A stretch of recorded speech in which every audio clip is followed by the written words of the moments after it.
Vamos ler o texto? O cego de Jericó. Esse texto também está em Mateus 20, 29 e Lucas 15.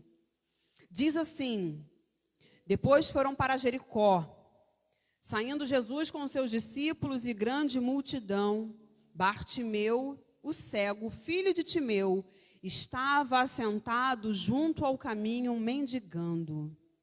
Ouvindo que era Jesus de Nazaré, começou a clamar: Jesus, filho de Davi, tem misericórdia de mim. Muitos o repreendiam para que se calasse, mas ele clamava cada vez mais: Filho de Davi, tem misericórdia de mim. Jesus, parando, mandou chamá-lo. Chamaram o cego, dizendo-lhe: tem bom ânimo, levanta-te que ele te chama. Ele, lançando de si a capa, levantou-se e foi ter com Jesus. Perguntou-lhe Jesus: que queres que eu te faça? O cego respondeu: Mestre, que eu recupere a visão. Jesus então lhe disse: vai, a tua fé te salvou. Logo ele voltou a enxergar e seguia Jesus pelo caminho. Quem pode dar glória a Deus por essa palavra? Toda vez que eu leio esse texto, eu me lembro daquele hino da harpa. Jesus, ó filho de Davi, tem compaixão de mim, Senhor.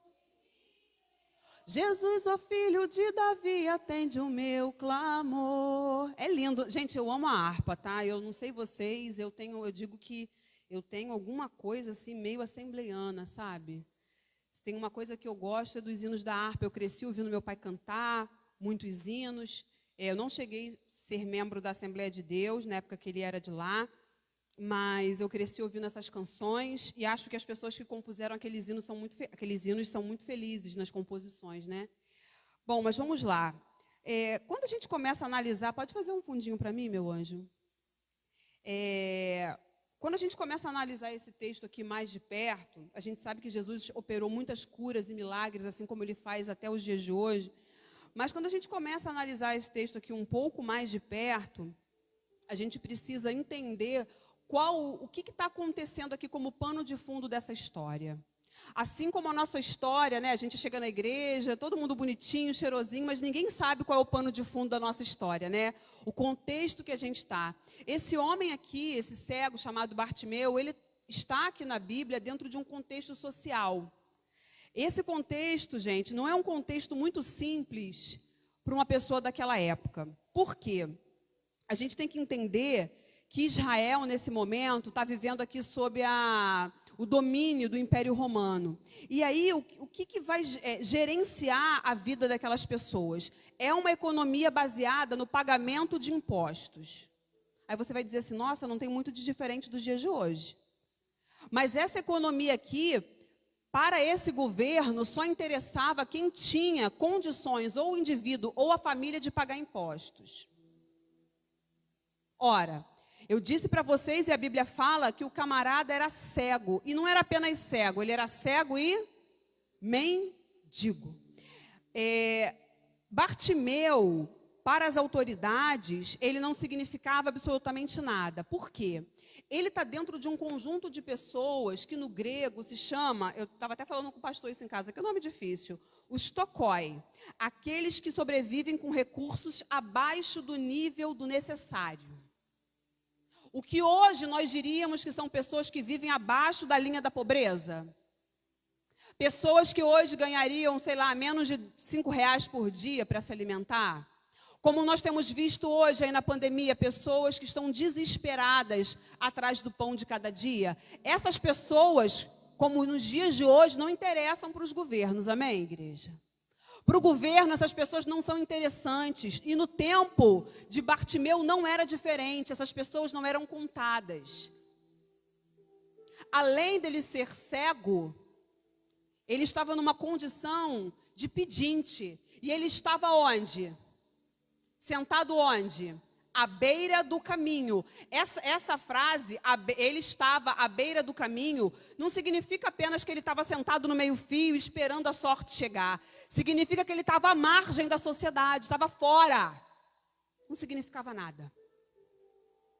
Ou seja, ele está no grupo de pessoas absolutamente pobres, aos quais faltava tudo. Isso nos dá uma prévia de como Bartimeu conseguia viver nesse tempo. Ele era cego e mendigo. Ou seja, se fosse hoje o censo do IBGE, não é o caso. O censo, quando ele acontece, né, a gente está com problema aí com o censo no nosso país, já está na época de fazer o censo, parece que não tem recursos. Mas se fosse para ser contado nessa época, ele não seria contado, ele não seria reconhecido, porque ele, para essa sociedade, ele não é nada. O mendigo que não era registrado e não interessava a todo esse sistema que era baseado no dinheiro. E aí eu comecei a pensar em casa, o quanto às vezes na nossa vida, trazendo para os dias de hoje, o quanto isso às vezes acontece conosco enquanto indivíduo. O quanto às vezes nós não estamos chamando a atenção das pessoas e estamos vivendo as nossas questões de uma forma muito particular, muito solitária e muito individual. Sabe quando você vai desabafar com alguém no seu trabalho e a pessoa, ela também já está tão envolvida com as questões dela que ela dá um jeito de te driblar e não te escutar? Quando você chega no trabalho, às vezes, à base de remédio, cansado, com problemas financeiros, conjugais, ou com os filhos, e o seu patrão não quer nem saber como você está, porque o que interessa para ele é que você produza. Isso já aconteceu com você, gente? Ou só comigo? Quando você só interessa quando você tem o dinheiro para emprestar, quando você só interessa quando você vai lá resolver aquela briga de família, que não foi nem você que arrumou o problema, mas você vai lá resolver daquela pessoa que só arruma problema, aí você interessa, aí você é contado, você é lembrada. Isso acontece conosco. Eu me lembro de uma vez, eu estava num momento muito difícil, muito difícil, e o momento era tão difícil que eu sentia uma solidão, eu queria me abrir. E, gente, eu não tenho, olha que coisa incrível, eu não tenho muita facilidade em me abrir, não. Mas parece até um contrassenso, eu escuto tantas pessoas, mas eu sou mais fechada quando se trata de mim. Mas aí eu quis me abrir com uma pessoa, e automaticamente, a gente vai ficando muito treinado, né, na psicologia para a gente entender quando a gente está levando um corte. Quando a gente está sendo cortado na nossa fala, porque a pessoa não está em condições ou não quer te escutar. E eu estava num passeio com meu marido e mais 2 pessoas, um casal, e eu comecei a querer falar do que eu estava vivendo no momento que eu fiquei sozinha com a parte feminina do casal, né? Fiquei com a esposa. E automaticamente ela começou a me cortar e eu fui entendendo, não é para eu falar, talvez a pessoa não esteja bem. Mas logo no momento depois, onde nós estávamos em outra situação, onde tinham pessoas ali que poderiam ajudá-la no que ela queria, a alcançar o que ela queria, rapidamente ela estava lá tirando foto, perguntando, oi, tudo bem, como vocês estão? Com as outras pessoas que poderiam fazer isso por ela, eu comecei a entender, nossa, tem hora que a gente não está muito interessante. Tem hora que a gente não está valendo nada para ninguém. Tem hora que ninguém quer saber por que a gente está cabisbaixo. Por isso, igreja, às vezes você chega na igreja, eu vou lá te perturbar porque eu observo quando as pessoas não estão bem. A minha intenção nunca é saber da sua vida, no sentido de perscrutar apenas. Porque se eu quero só saber, só para saber, é melhor não saber. Mas se eu posso dizer, Carmen, eu vou orar com você. Vladimir, eu estou contigo em oração. O que você está precisando? Eu acho que falta isso em nós. E aí, eu me coloquei no lugar desse cego. Ele dependia totalmente de outras pessoas para tudo. Um cego que não consegue andar sem que alguém ajude. Ele não consegue se alimentar sem que caiam moedas lá na sua capa. Mas eu quero te dizer que muitas vezes, mesmo estando com esse sentimento de solidão, de que nós não interessamos ou só interessamos quando valemos alguma coisa, quando estávamos lá na balada custeando as saidinhas, né? Quando somos chamados na nossa casa, vamos lá comigo expulsar um demônio ou apagar um incêndio, que não foi nem eu que arrumei o problema, né? Nem foi você. Eu quero te dizer que existe um Deus, existe um Jesus que está passando pela sua vida como passava por Jericó. E Ele te contempla aí onde você está, Ele me contempla onde eu estou e Ele sabe a minha e a tua necessidade. Então o que você vai fazer agora? Você começa a levantar a tua mão para o céu e começa a dizer para Ele o que você precisa, qual é a tua necessidade. Ai, Cleide, mas Ele já sabe. Ai, Cleide, mas Ele me conhece, mas Ele quer ouvir o que sai da tua boca. Começa a falar para ele o que você precisa. Começa a dizer para ele, essa, Senhor, é a minha situação. Aquele dia eu não fui escutada por aquela pessoa, tudo bem? Amém, glória a Deus. Mas Deus me escutou. E eu vou dizer qual era o problema. Olha lá, o meu problema foi resolvido lá, os 3 aí, ó. Gente, esse foi o meu problema há muito tempo. Eu vou falar até vocês enjoarem de ouvir meu testemunho. Eu até tenho falado para o Senhor, eu quero dar testemunhos novos, mas quando a gente faz assim, primeiro vem uma lutazinha, para depois vir um testemunho. Então, eu estou evitando pedir. Melhor eu estou preferindo contar testemunho um pouquinho antigo aqui. Ou seja, talvez nós só tenhamos sentido quando estamos abastecendo algum sistema, seja ele qual for. Mas eu quero te dizer que Jesus está aqui, nesse dia de ceia. Ele quer ouvir a tua voz. Ele quer ouvir de você o que você precisa. Quando a gente começa a pensar na cegueira, na Bíblia, a cegueira tem vários significados. Primeiro, a cegueira na Bíblia é muito comum. Hoje não é tão comum, né? Nós não temos nenhum deficiente visual aqui, temos? A gente não, eu não sei vocês, eu não tenho visto tantas pessoas cegas nas ruas, mas também porque as ruas são lugares difíceis para os cegos. As nossas cidades não são planejadas para as pessoas com necessidades especiais. Mas aqui na Bíblia é muito comum, por quê? Porque a cegueira é causada muito por problemas congênitos, ou seja, problemas ao nascer, problemas de malformações genéticas, por causa da higiene, que é muito ruim nessa época, tem uma escassez de água muito grande. A cegueira era causada pela poeira, pelo sol, pela sujeira, a cegueira física. Porém, infelizmente, o povo de Israel vai se distanciando da lei mosaica que protege o cego. Existia castigo até para quem desviasse o cego do caminho. E aqui o povo vai se distanciando da lei. E aí começam a acreditar que a cegueira é castigo divino. Quando um cego vinha vindo, alguém gritava, Deus seja bendito, porque acreditavam que era o pecado dos pais sendo revelado nos filhos ou o pecado da própria pessoa. E aí também a Bíblia vai usar a cegueira como uma comparação, como uma metáfora. E aqui começa algo muito interessante em que Bartimeu se destaca para nós. Apesar da cegueira física, a Bíblia vai dizer em alguns momentos que a cegueira, ela também é uma cegueira espiritual. A cegueira é comparada a pessoas que não têm mais uma visão de Deus, uma visão do céu, daquilo que Deus quer, daquilo que Deus faz. E aqui Bartimeu, existe um contraponto da cegueira física e de uma cegueira espiritual que ele não tem. Porque apesar de existir ali uma multidão, os discípulos, ele consegue reconhecer que Jesus era filho de Davi. E aí eu tenho que trazer isso para nós hoje, igreja. Nós, líderes, temos estado muito preocupados com a cegueira espiritual que está batendo as igrejas. Você concorda?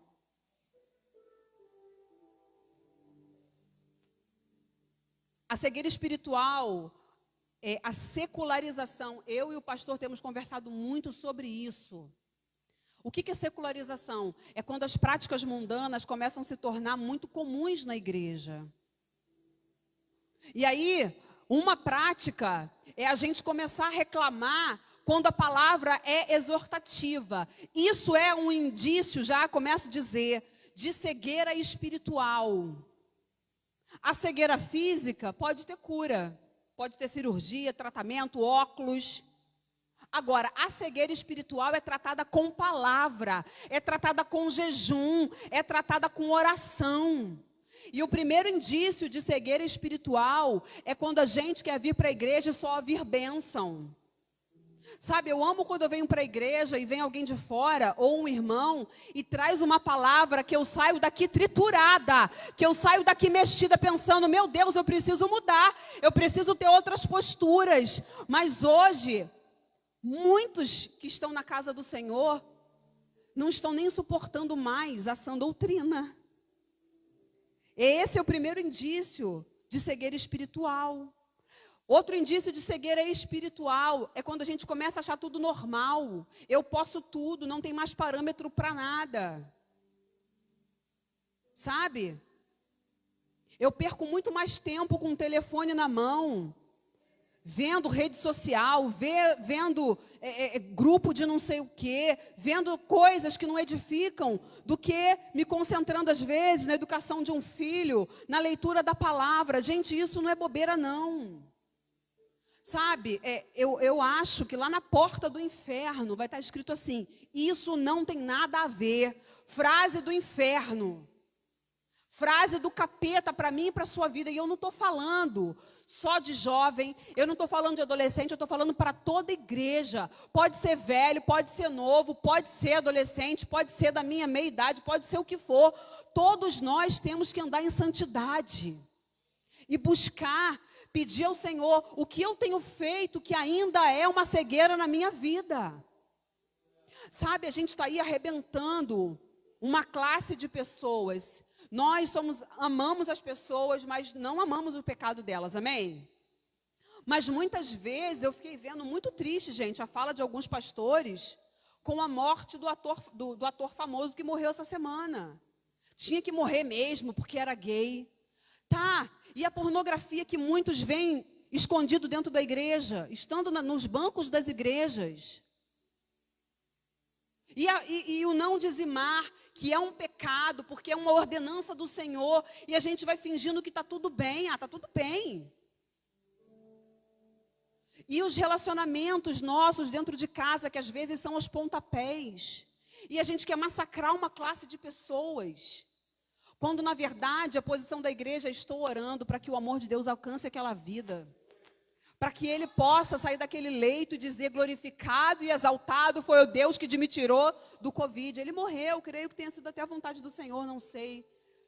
Porque eu creio que a vida, o poder da vida está na mão do Senhor. Mas não é tarefa minha de condenar. Quem vai julgar certos e não certos é o Senhor. E olha, eu vou dizer para vocês, eu tenho certeza que naquele grande dia, gente, muitos vão dizer: Senhor, eu expulsei demônios em teu nome, eu fui para a praça fazer evangelismo, eu preguei, eu fiz e aconteceu, eu estava na tua casa. Porque a igreja, se não abrir os olhos espirituais, vai perecer. É momento, igreja, da gente começar a pedir ao Senhor: Senhor, tira a minha cegueira espiritual. Digo para vocês, sinal de cegueira espiritual. Nossa, pastora, hoje estava vomitando tudo no altar. Não. A gente precisa se consertar. A gente precisa pedir ao Senhor que fale a cada dia. Vou dizer uma outra coisa que é sintoma de cegueira espiritual. Eu sigo pastor famoso. Você pode seguir. Eu sigo e gosto e admiro vários pastores famosos. Eu tenho uma admiração por uma pregadora chamada Helena Raquel. Gente, eu queria ser Helena Raquel quando eu crescesse. Apesar de a nossa diferença de idade ser apenas de 2 anos. Aprove a Deus, dá uma unção para aquela mulher sobrenatural na palavra, na ministração. E eu glorifico a Deus pela vida dela. Não concordo com tudo que ela fala, porque é uma pessoa. Assim como você também não tem que concordar com tudo que eu falo. Mas quando eu não concordar, quando você não concordar com o seu pastor, com a sua pastora, com o seu líder de jovens, com o seu líder de criança, com o seu líder de obreiro, com o líder da oração, você vai para o teu quarto, você coloca o teu joelho no chão e fala: Senhor, eu não estou concordando com esse camarada, eu não concordo com o que ele está dizendo, com o que ela está dizendo, mas eu vou orar ao Senhor e o Senhor vai me revelar se eu estou certo, se eu estou errado. Não concorda? Nós não vamos concordar sempre. Estamos numa democracia. Não sei se é bom ou se é ruim. Na igreja, mais ou menos, né? Tem democracia até onde pode. Não concordou? Joelho. Tem hora que eu não concordo com ele. Vemos a igreja de formas diferentes. Eu falo: Senhor, eu vou orar. Se o senhor falou com ele, vai falar comigo, né? Ou às vezes também não vai, eu vou no embalo. Né? Não, eu sigo a Helena. Porque eu vi uma pregação da Helena. Ela nem te conhece. Olha, eu vi uma vez, eu fiquei assim: Senhor, que idolatria é essa que a igreja está vivendo? ela fez um evento, ela faz uns eventos muito legais. Um dia, se Deus quiser, trarei a Helena aqui para a gente ouvir a mensagem dela. Uma irmã só faltou falar assim: pastora, eu fico no altar secando o teu suor com lenço. A irmã falou assim: me coloca até para ficar na porta servindo água para quem chega, mas eu quero trabalhar no seu evento. Será que na igreja local dessa pessoa ela tem essa disposição? E aí eu trago para Gênesis, porque aqui que eu sou pastora. A gente tem um conteúdo no YouTube que é para abençoar a sua vida. Você fica horas com o telefone na mão e você não consegue dar uma curtida num vídeo que a gente faz. Cegueira espiritual. A Helena pode te abençoar, David Leonardo pode te abençoar. Silas Malafaia foi uma bênção na minha vida há 1 ano, porque eu chegava correndo do trabalho para assistir no momento que eu estava no vale da sombra da morte. Mas ele não era meu pastor era pastor Jorge Nascimento, a quem eu honrava. E honrei até o dia que conheci aquele camarada ali e disse: estou indo para a igreja dele. E não entreguei ministério não, fiquei até o final do ano, doida para ir, né? Estava doida para ir para perto dele. Por que será? Estava apaixonada. Vou ficar na igreja até o final do ano e vou concluir o que eu peguei para fazer.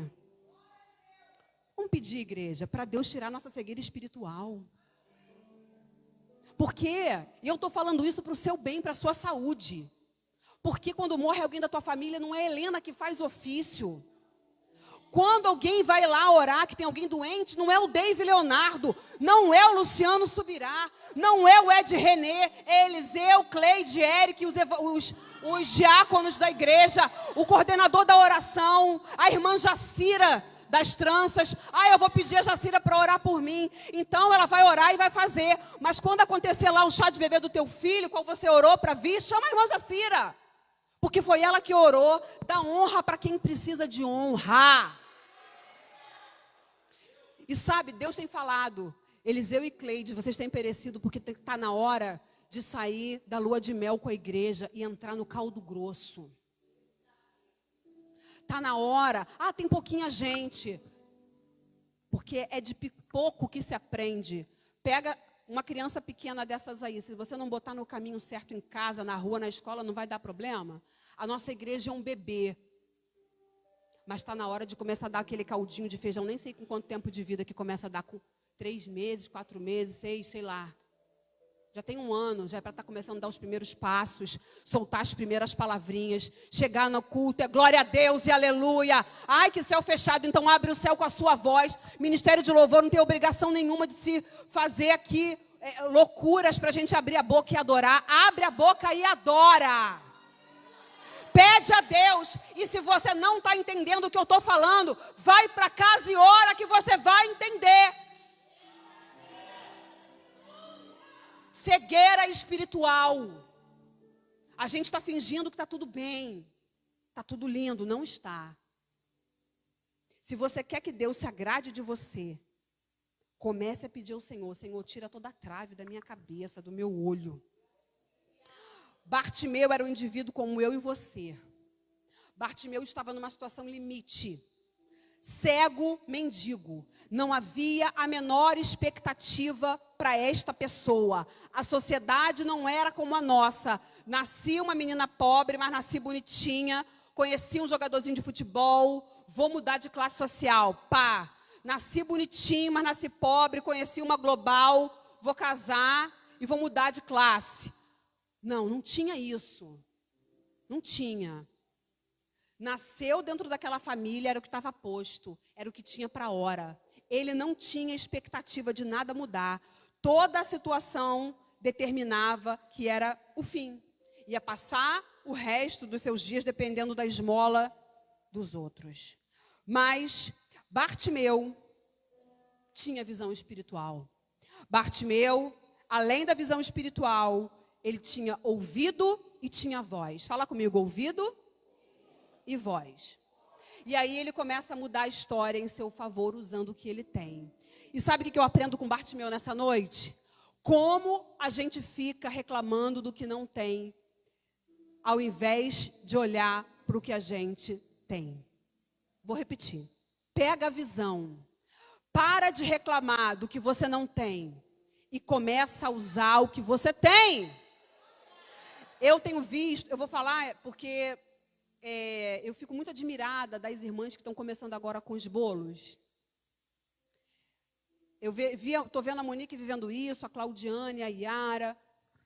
Tenho visto algumas irmãs indo para o lado do empreendedorismo. E eu fico, são irmãs, são mulheres, eu fico muito feliz. E eu fico pensando, elas deixaram de olhar para aquilo que elas não têm. Saíram do emprego. Posso falar isso, gente? Posso? Nem perguntei antes, Agora já era, me perdoem.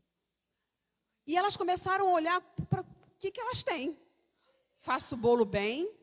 E aí você tem que ter uma autoestima maneira para você saber, eu sei fazer isso. Eu sou bom nisso. E a gente é educado para não reconhecer as nossas potencialidades, aquilo que a gente é bom. Para com isso, cabeça para cima. Pega um papel e coloca lá no que eu sou bom, no que eu sou boa. É na comunicação, é na cozinha, seja lá no que for. Começa a olhar para o que você tem e deixa o que você não tem. Se ele fosse olhar, não tenho vista, sou mendigo. Ele ficaria até hoje lá, só os ossos à beira do caminho, tinha morrido à beira do caminho. Eu imagino quantos cegos morreram à beira do caminho. Eu imagino quantos cegos e mendigos também ouviram Jesus passar, mas se prenderam naquilo que não tinham. Ele não, ele mudou a história. O que você tem? O que você tem aí com você? Que você pode usar em seu favor? Na igreja, na sua casa. Eu tenho certeza que Deus, eu quero ministrar isso sobre você, uma unção de estratégia. Sabe, eu fico pedindo a Deus, Senhor, manda paciente, manda, olha eu, Só que eu comecei a pensar, eu preciso movimentar a minha clínica, eu preciso fazer alguma coisa. Para que eles venham, para que eles me conheçam. Dia 13, vou fazer uma live. Quero ver vocês lá, hein, mulheres. Vou falar sobre autocuidado com a Patrícia Dutra, que é professora de educação física, educadora física aqui de Itaguaí, uma grande amiga. Ou seja, o que eu tenho? Eu tenho a internet a meu favor, eu tenho a comunicação, eu tenho um público de mulheres, amém, mulheres? Eu tenho em Jesus, não porque eu sou maravilhosa, mas porque eu tenho, porque Ele me deu. O que você tem? Começa a falar para Deus. Versículos 47 e 48. Diz assim: ouvindo que era Jesus de Nazaré. Olha, ele escuta. Muitos o repreendiam. Ouvindo, como que ele ouviu? Alguém deve ter falado, tá vindo Jesus aí, o Nazareno. Vem ali um homem que dizem que faz milagres. Aí o outro diz, não, eu já vi. O outro, não, eu já recebi cura dele. Aquele que curou a mulher assim, curou da mão ressequida, curou. Ele faz. Ele escuta que Jesus está vindo. Porém, no versículo 48, outros também falavam. O que os outros também falavam? Cala a boca.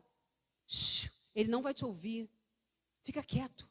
E aí eu te pergunto, são vozes diferentes. A voz do que proclama que Jesus está passando, está avisando para ele, teu momento está chegando. A tua hora está chegando. O momento de virar a chave está chegando. O momento de virar a vida está chegando. E tem aquela voz que diz, não, para. Fica quieto. Voz de vida e voz de morte. Quais as vozes você tem escutado? Se essas meninas começarem a dar bola para quem fala alguma coisa agora nesse início dos bolos delas, elas vão estar dando ouvido para a voz da morte. Porque tudo aquilo que não prospera, tudo aquilo que seca o que é do outro, tudo aquilo que leva para a beira do caminho não é de Deus. Quais vozes vocês têm escutado? Quais vozes nós, como igreja, temos ouvido? Voz de vida ou voz de morte? Pergunta para você. Pessoas que colocam o teu negócio para baixo, que diz que não vai dar certo. Pessoas que, eu posso falar porque o Regis já está ficando grandinho, já conversei muito com ele sobre isso. Muitas pessoas me disseram, nossa, você vai adotar uma criança com 10 anos e vem com aquele discurso todo pronto sobre adoção. Eu digo assim, eu disse para muitas pessoas, olha, é só filho adotado que dá problema, filho biológico não dá não? Voz de morte. Só que eu sei em quem eu tenho crido. Eu sei quem tenho escutado. E eu profetizo nessa noite que você vai dar ouvido a vozes de vida. No versículo 49, Jesus, parando, mandou chamá-lo. E aqui é o chamado que muda tudo, é o chamado que está aqui nessa noite, para você que já conhece Jesus, mas está desviado dos caminhos do Senhor. Para você que ainda não conhece o Senhor, o chamado de Deus, o chamado de Jesus muda tudo. Jesus está andando, e aí ele para, e uma voz diferente chama a atenção. Porque talvez várias pessoas chamavam Jesus de curandeiro, charlatão, profeta.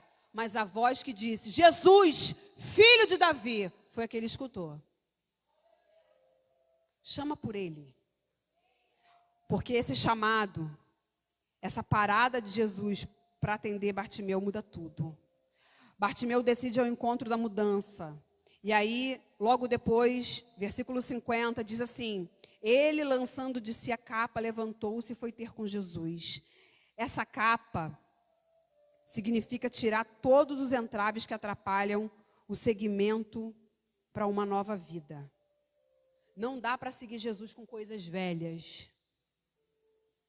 Essa capa servia para cobrir Bartimeu nas noites frias.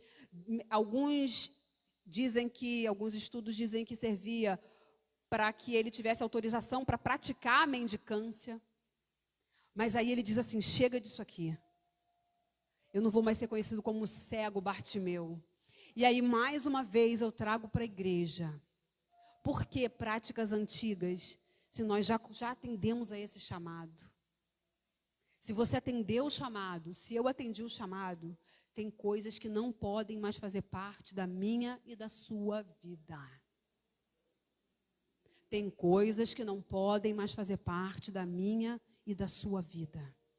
Qual é a capa que você tem que lançar de si?